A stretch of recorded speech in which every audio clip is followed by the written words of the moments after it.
Setu ur goulenal eus pelec'h a teu a vreizis hag ur goulenal diesoc'h eus pelec'h a teu ar geltet.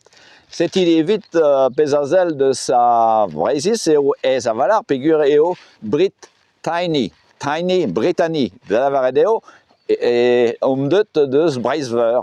Hag a evit pezh a zel deus a geltet eo daou mont da heul gant ar baniel gwenn-du evel just hag war ar baniel ez eus banennoù du. Setu an drazé a lakaat war unan da soñjal eo ar geltet deuet deus ar mor du.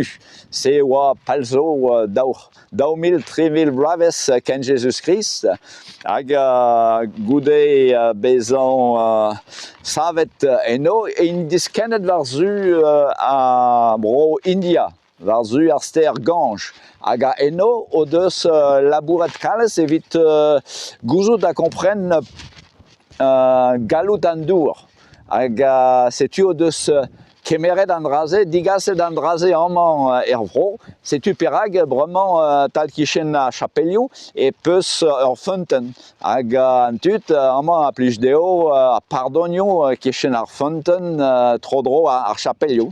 Setu an drazé a zo bet paket gant ar geltet daouvil 3000 bloavezh ken Jesus Christ hag a zeus atav gwirioù.